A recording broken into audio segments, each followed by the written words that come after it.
频道常提到一个数值，基本战斗力，就是统帅和武力的平均值。统帅和防御力100%挂钩，武力和攻击力100%挂钩。一支部队的攻防能力就是看这个基本战斗力。By the way， 基本战斗力这个名词是我从很古早的游戏《三国志 Internet》借用来的。这集上榜的武将没有一个可以小看，绝对都是大将等级。So here we go。第20名华雄魏延都是统帅81，武力92，基本战斗力86.5，两人各有特色，最强猛者 and 最强连击。猛者在之前的破解定人神技有讲过，是个非常适合以下犯上的特技。何况华雄本身的能力已经是顶尖，战力很难直接度量。魏延连击也绝对不能小觑。三国志11不算上火系、雷系法师，单体输出最高的3个，其中之一就是魏延的连击。19名庞德，基本战斗力87，出奇骑兵战神白马庞德。如果是打电脑玩马家开局，庞德才是扛把子。能骑射是个巨大的优势，骑射不会被反击，可以减少士兵的损耗，延长续战力。基础阵型可以马超在前，庞德在后。比较要注意的是，即使学会骑射后，不等于白马完全没用，白马还是有骑射暴击的效果，只是没有暴击动画而已。18名太史慈曹仁，刚好都是骑兵大将，一个主攻，一个主坦。太史慈多体输出绝对是三国志11顶尖，曹仁的坦也可以看这集三国志11最坦前10名有介绍。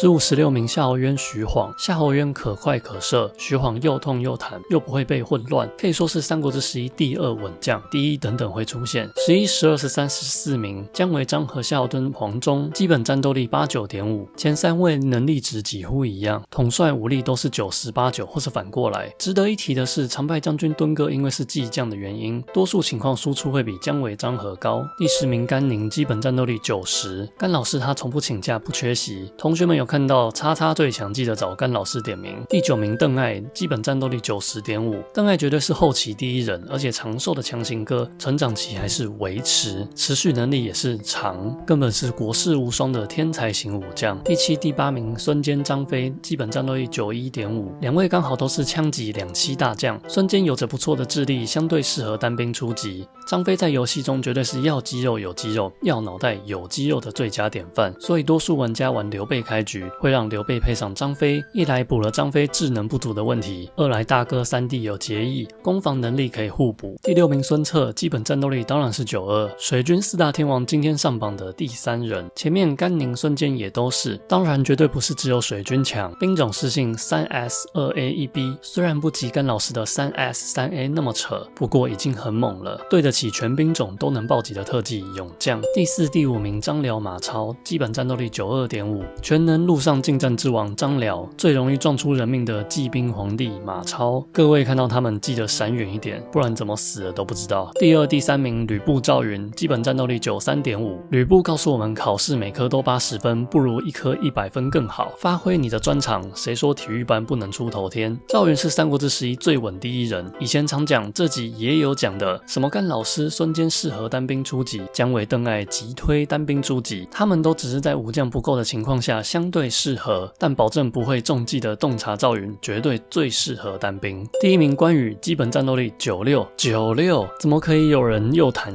打人又痛还不笨？最顶激战男就是关羽啦。另外补充一下，像关羽、孙策这类的武将，虽然他们都只有弩逼，不过因为特技是将的关系，其实也可以视战况需求配个弩 S 的副将，例如蒯良、黄月英这种就很适合，就可以化身成为武力97或92的工将，这弩兵又坦又痛，都没在怕什么夏侯渊、黄忠了。